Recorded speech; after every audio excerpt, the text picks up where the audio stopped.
Salut salut mes petites licornes et bienvenue sur Meldy's Diamond Painting et compagnie. Je suis très contente de vous retrouver aujourd'hui pour une nouvelle vidéo. On va parler tuto. Effectivement, c'est une vidéo que j'avais envie de vous faire déjà depuis très longtemps. Je crois que depuis que j'ai ouvert la chaîne, j'avais déjà cette idée en tête, mais je ne m'étais jamais lancée. Et je pense qu'il est temps. C'est un tuto qui va s'adresser surtout aux débutants, puisque je vais vous expliquer comment poser vos premiers diamants. Effectivement, soit vous vous renseignez avant d'acheter votre premier kit, vous vous renseignez un petit peu, savoir comment ça fonctionne, etc. Donc cette vidéo va vous aider. Soit vous avez déjà votre premier kit, mais vous n'osez pas encore le commencer parce que vous ne savez pas trop comment vous y prendre. Donc j'espère que ce tuto pourra vous aider également. Bien évidemment, si vous savez déjà comment faire, ça ne vous empêche pas de regarder mon tuto. Hein. Voilà, c'est pas interdit. Loin de là.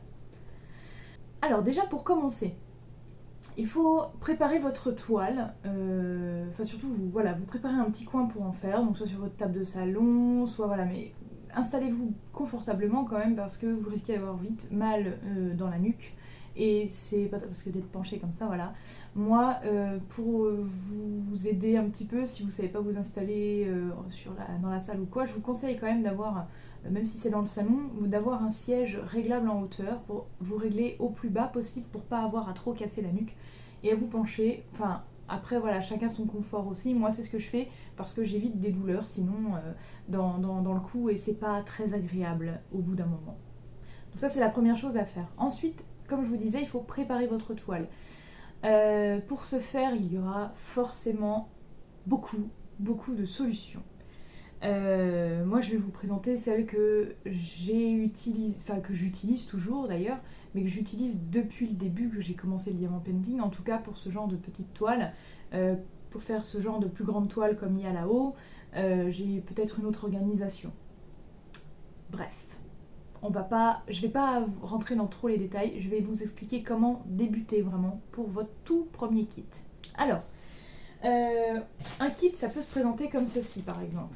Donc la première chose à faire, voilà, vous regardez les diamants en général, ils sont dans des espèces de sachets en plastique très bruyants, hein, donc ils sont compartimentés, j'ai envie de dire. Si je peux vous les sortir, chaque référence est donc rangée dans un sachet, voilà, de ce style. C'est franchement pas pratique du tout. Pourquoi? Déjà parce que ça fait beaucoup de bruit. Deuxièmement, vous ne pouvez pas refermer votre sachet. Donc c'est-à-dire que si vous faites votre toile, vous n'allez pas faire... Je vous déconseille en tout cas d'enlever tout le film protecteur de la toile et de faire couleur par couleur sur la toile entière. Déjà, vous allez en oublier forcément. Ça va vous agacer, il faudra ressortir le truc après et tout. Donc c'est pas pratique. Non, vraiment, c'est de vous délimiter des petites zones et de vous cantonner à ça. Voilà. Et vous faites cette petite zone là. Donc après il faut refermer vos sachets. Et ça, c'est pas pratique du tout. Donc ça c'est un premier type de sachet que vous pouvez rencontrer. Le deuxième type, c'est ceci. Donc c'est des tout petits sachets, voilà, qui sont franchement pas pratiques non plus. Vous ne pouvez pas les refermer. Donc peu importe le type de sachet que vous avez, de petits sacs comme ça, ce que je vous conseille déjà dans un premier temps, c'est de ranger toutes vos références, tous vos diamants, dans des sachets zip.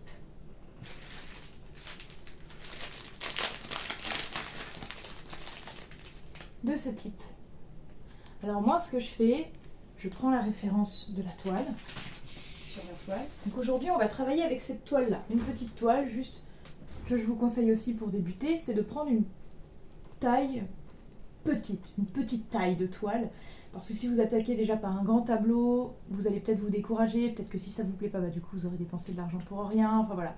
Vraiment, pour savoir si ça peut vous plaire et si vous avez la patience de le faire, prenez une petite toile. Moi j'ai trouvé celle-ci sur Shine. Franchement, ça peut carrément le faire pour commencer. Donc ici vous voyez que vous avez, donc c'est à l'envers, je suis désolée mais je vais vous lire, vous avez toute la légende. Dans la première colonne, donc c'est les couleurs numérotées de 1 à là, 18, parce qu'il y a 18 couleurs, donc de 1 à 18. Ensuite vous avez le symbole. Par exemple en haut, le numéro 1 c'est le H.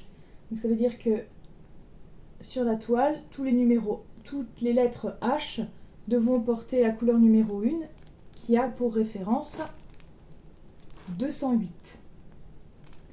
Donc vous cherchez vos sachets. Vous regardez, moi je les ai déjà tous mis en sachet zip, donc je ne peux pas vous montrer. Sur votre sachet, c'est marqué en général numéro 1, numéro 2, donc c'est les couleurs qui sont numérotées. Et vous avez juste après à mettre en sachet. Moi ce que je fais, je ne mets pas forcément 1, 2, 3. J'aime bien savoir c'est quoi la référence DMC. Donc ça c'est la référence DMC dans cette colonne. C'est celle que vous allez retrouver partout. Donc moi c'est celle que je note sur mes sachets pour m'y retrouver plus facilement après. Mais vous pouvez noter la lettre, vous pouvez noter le numéro. Organisez-vous comme vous allez pouvoir vous y retrouver surtout. Voilà. Si vous préférez vous référer au numéro de couleur, allez-y. Si vous vous référez au symbole, mettez le symbole ou la DMC. Vous pouvez aussi noter les 3 ou juste 2, enfin comme vous voulez. Ça c'est vous qui vous organisez. Il n'y a pas de bonne méthode pour ça. Le tout c'est d'être à l'aise. Donc là je vous parlais de DMC. Vous allez me dire c'est quoi les DMC? On va en parler vite fait, mais peut-être que je vous ferai un plus bel exemple plus tard. Les DMC, c'est les références universelles. En fait, si par exemple vous avez de la couleur noire, numérotée 310, elle sera toujours numérotée en 310. Le rouge bien vif, c'est le 666. C'est pas une blague. C'est vraiment 666. Donc c'est du rouge bien vif. Ça sera toujours du rouge bien vif, même si vous ne prenez pas chez le même vendeur. Après, certains vendeurs ne notent pas les références DMC. Donc là, c'est compliqué. Mais en général, voilà, les couleurs ont toutes une référence et c'est toujours la même. On a par exemple le 791, c'est un espèce de bleu marine. Bah, ça sera toujours du bleu marine. Voilà. C'est aussi simple que ça, c'est la référence universelle. Donc aujourd'hui, on va travailler là-dessus. Une fois que vous avez mis du coup vos petites perles en sachet zip, voilà, moi je les remets dans le sachet d'origine après, hein, ben vous allez voir que c'est beaucoup plus pratique. Ce que je vous propose désormais, c'est qu'on se retourne et je vais vous montrer comment poser vos premiers diamants, comment vous organiser, enfin pas vous organiser, ça je vous dis c'est vous qui trouverez, mais au moins comment déjà les aligner. Voilà, donc nous voici bien installés pour que je puisse enfin vous montrer comment placer vos premiers diamants. Alors vous allez sûrement avoir un peu peur au début de poser votre premier diamant parce que peut-être que vous n'allez pas le poser droit, peut-être que vous avez peur de savoir comment ça va coller, etc. Donc ça pas d'inquiétude, je vais essayer de vous expliquer la version que j'avais adoptée moi au tout début quand j'ai commencé. Déjà, il faut vous munir du kit qui est donné avec la toile. Et puis vous allez sortir le nécessaire. Vous avez un stylet avec lequel attraper vos diamants. Ensuite, ils mettent toujours quelques petits sachets zip quand même. Enfin, toujours, non, pas toujours, mais de temps en temps, vous pouvez déjà trouver des petits sachets zip dans votre kit. Et ça, c'est plutôt cool, mais il n'y en a jamais assez de toute façon. Donc, il vaut mieux en avoir un petit peu à côté. Si vous voulez, pour en acheter, vous en trouvez un peu partout. Un Bureau Vallée, Amazon. Moi, je les ai pris sur AliExpress parce que ça coûte vraiment moins cher. Donc voilà, pour compléter ceux qu'on vous donne avec le kit. Et puis, au cas où, pour pallier au fait qu'il n'y en ait pas. Donc le stylet, la petite coupelle dans laquelle verser vos diamants et surtout, important, le petit carré de colle au début ou de cire, comme vous préférez l'appeler. Moi j'appelle ça de la colle. Ce petit carré, au début, je me demandais un peu à quoi ça servait. Et parce que je me disais, j'arrivais quand même à attraper les diamants même sans en mettre. Parce qu'ils étaient très électriques, il y avait beaucoup d'électricité statique, donc ils collaient directement sur le stylet. Et au début, ma première toile, j'ai jamais utilisé ce petit carré de colle. Mais je vais vous montrer. Du coup, vous attrapez avec votre stylet, je pense que vous voyez, vous appuyez pour attraper un petit peu de colle rose. Ouais, je pense pas qu'on voit mieux ce qui se passe. Voilà, vous allez peut-être pas forcément voir. Voilà, moi j'en prends un petit peu. Et comme ça, après, vous pouvez attraper déjà vos diamants. Bon, déjà, vous préparez ça. Ensuite, sur votre toile, vous voyez donc il y a du film transparent. Ce film transparent, il est un petit peu chiant, des fois il colle. Moi je sais que j'aime bien commencer des fois en bas à droite pour remonter comme ça et puis faire des lignes.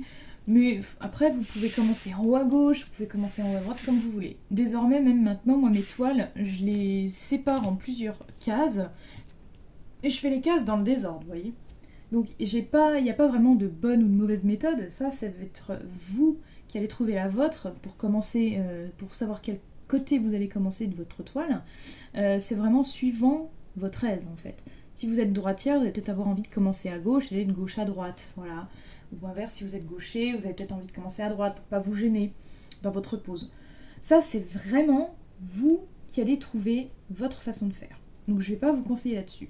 Par contre, là où je vais pouvoir vous aider, c'est comment poser vos premiers diamants, comme on disait.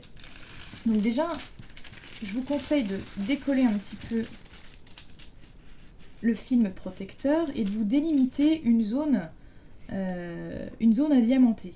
Au début, vous pouvez commencer par une petite zone. Donc pour ça,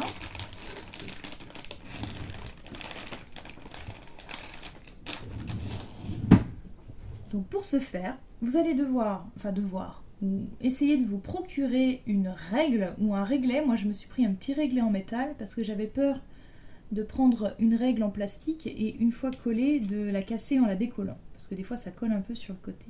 Là, vous regardez, par exemple, on peut faire 4 cm sur 4 cm. Ça fait une petite zone. Ça fait une petite zone sympa. Donc 4 cm par 4 cm. Alors, vous ne pouvez pas écrire dessus, mais là, vous laissez votre règle ici. Et puis hop, on s'arrête. Je m'arrête un petit peu avant 4 même. Donc, pour trouver la bonne référence que je vous expliquais, donc ici, vous n'allez peut-être pas voir grand-chose. J'essaye de vous agrandir l'image. Voilà, vous allez peut-être voir un petit peu mieux. Donc, vous voyez ici, ce sont des i pour la plupart. Donc, on va commencer par les i. Vous prenez donc la référence qui est sur le côté. Vous regardez la lettre I, c'est la numéro 7, ou la référence DMC 818. Moi, comme j'ai noté les références DMC, je vais donc rechercher la référence 818.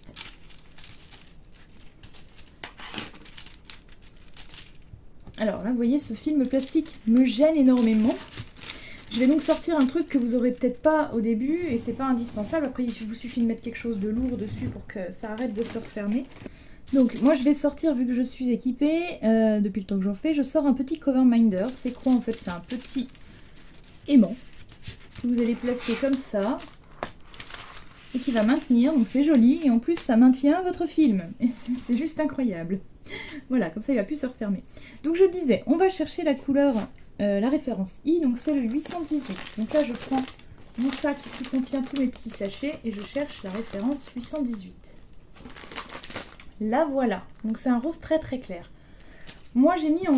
Il y a un autre truc aussi, c'est que j'ai mis en sachet zip parce que c'est ce qu'il y a de plus, on va dire, économique pour ranger. Mais après vous pouvez utiliser des petites boîtes, genre type pilulier, mais bien séparées et qui se referment bien chacune de leur côté. Hein, faut pas prendre un pilulier qui s'ouvre avec plusieurs compartiments et que tous les compartiments soient ouverts en même temps. Voilà, il faut vraiment que chacun ait son propre petit couvercle, sinon il y a de grandes chances pour que tout se mélange. Donc on a sorti le 818. On va se mettre là. Et on va vider quelques-unes des perles. Là après vous secouez. Vous secouez, comme ça, hop, ça remet les perles dans le bon sens, c'est-à-dire le côté bombé au-dessus et le côté plat en dessous. Et là, vous sortez votre petit stylet dans lequel vous avez préalablement mis de la colle. Alors moi, je vais jusqu'à 4, on a dit. Allez, on s'arrête là. Et donc moi, je laisse ma règle. Pourquoi je laisse ma règle? Comme ça va vous permettre de vraiment poser les diamants super droits, en fait. Et hop, on est parti, on pose les diamants. Je vous conseille de commencer à poser vos diamants un par un au début.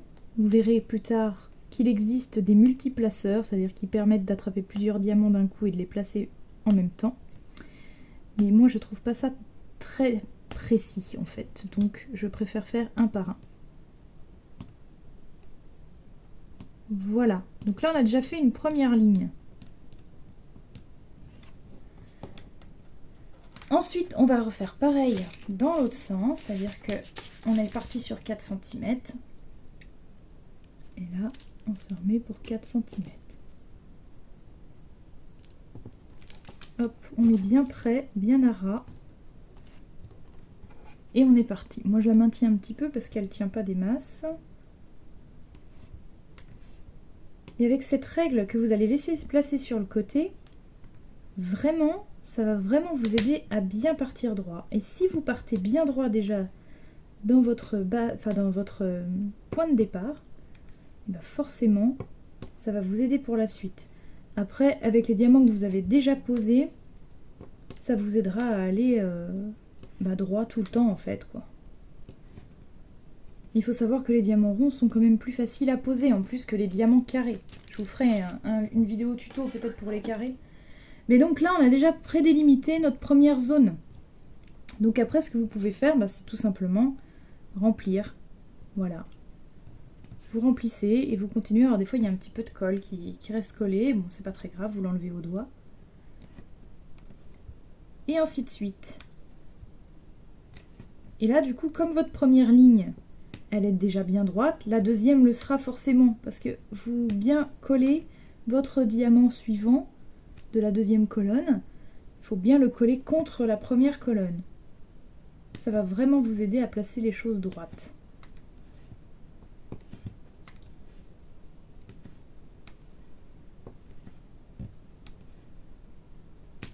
Et voilà une deuxième colonne de terminée.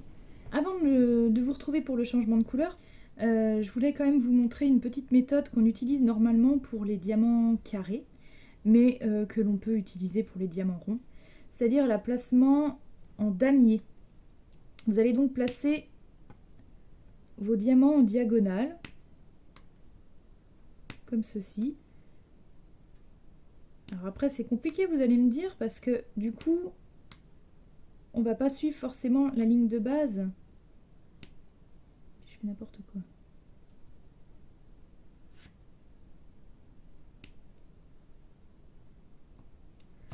Alors vous allez me dire, oui, mais du coup, peut-être qu'en diagonale, on les placera pas vraiment droit. Et ben c'est pas grave, parce que de toute façon, si vous les placez en diagonale comme ça, vous allez voir au bout d'un moment, du coup, c'est comme si vous placiez un diamant sur deux. Et quand vous allez venir combler les trous, ça calera forcément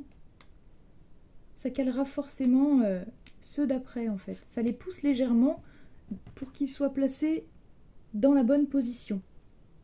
Donc je disais que c'était une méthode qu'on utilise plus avec les carrés. Pourquoi? Parce que vous voyez les ronds, les coins ne se touchent pas. Tandis que les carrés, oui. Donc s'il y a un de vos diamants carrés qui est un petit peu tordu et que vous allez mettre un diamant carré entre, du coup ça va le détordre, ça va le remettre correctement dans sa position. Donc avec les ronds, c'est un petit peu moins flagrant, mais ça peut le faire aussi.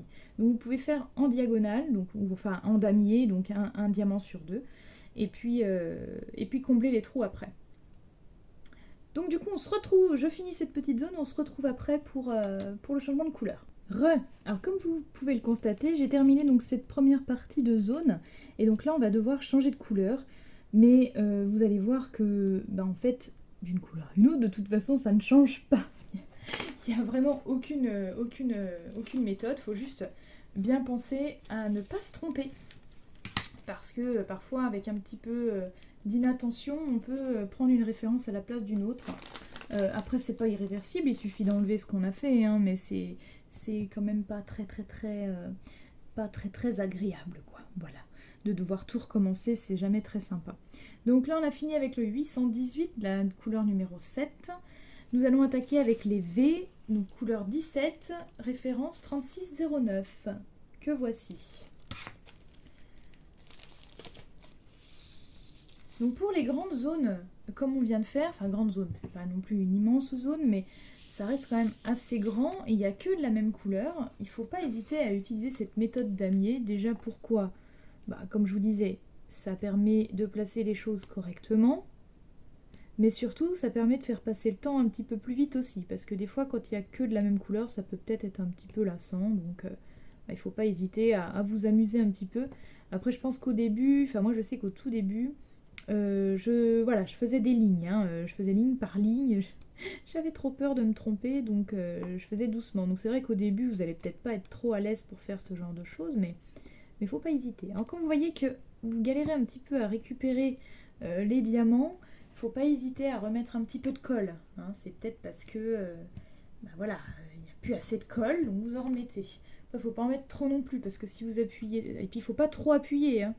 Et si vous appuyez trop, la colle va ressortir, enfin, il faut vraiment y aller délicatement.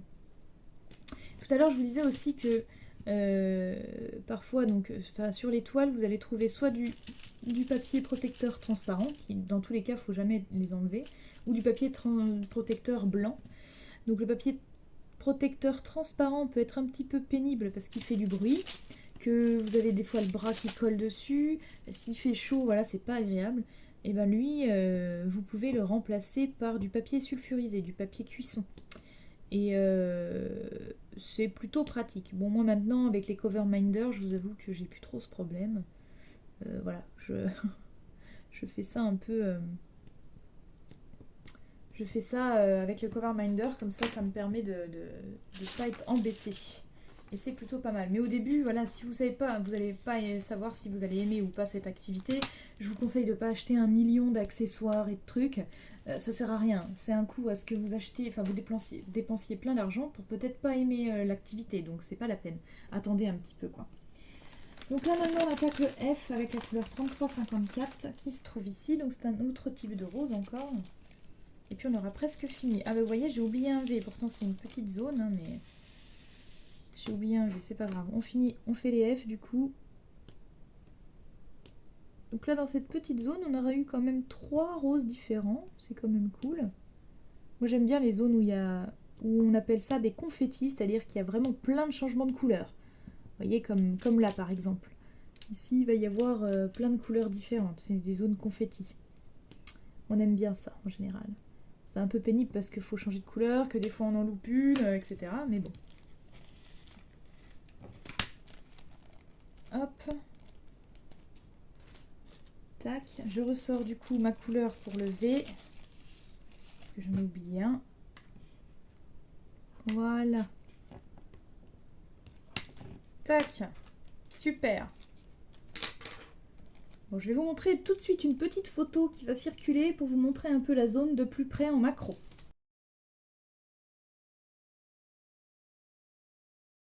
Voilà, donc vous venez de voir en photo de plus près la zone que je viens d'effectuer avec les petites méthodes que je vous donne. Donc bien placer une règle pour vous aider à partir droit, le placement en damier qui peut aussi beaucoup vous aider dans les grandes zones de couleurs. Voilà, j'espère qu'avec ça, vous allez être rassuré, que vous allez pouvoir vous lancer soit à acheter votre premier kit, soit à commencer le kit que vous avez en réserve mais pas encore osé toucher. Vous allez prendre vos tresses, vous allez... Enfin voilà, avec l'habitude, vous allez faire ça machinalement, vous n'aurez même plus besoin de réfléchir. Au début, ça fait un peu peur, mais finalement, ça passe très bien. Donc voilà un petit peu la zone de fête. Aussi, je vous la montre à la lumière parce que ça peut être intéressant de voir. Et après, ben voilà, alors on n'a pas mis longtemps pour faire ça, hein, mais c'est vrai qu'une toile entière, ça peut mettre un petit peu plus de temps. Mais surtout, sachez qu'il faut prendre votre temps, c'est un loisir, c'est pour se détendre.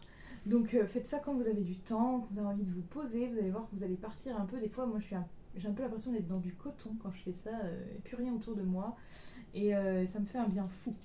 Voilà, bon en tout cas cette petite toile me plaît bien déjà à faire, j'espère que vous aussi vous avez trouvé ça choupinou, choupiné. Mais surtout j'espère que ce tuto va vous aider, comme je vous disais, à vous lancer. Voilà, n'hésitez pas à me poser des questions si vous avez encore des questionnements, des doutes sur certaines choses. Ça me permettra aussi peut-être de savoir quel type de vidéo je devrais vous faire en tuto pour vous aider pour vos prochains DP. Voilà. Mes petites licornes, je vous remercie d'avoir regardé cette vidéo. Je vous invite à vous abonner à la chaîne si ce n'est pas déjà fait, liker, partager, etc. N'oubliez pas également mes autres réseaux sociaux. En attendant de vous retrouver pour une prochaine vidéo, je vous fais plein de bisous arc-en-ciel. Et je vous dis à très bientôt sur Meldy's Diamond Painting et compagnie. Ciao,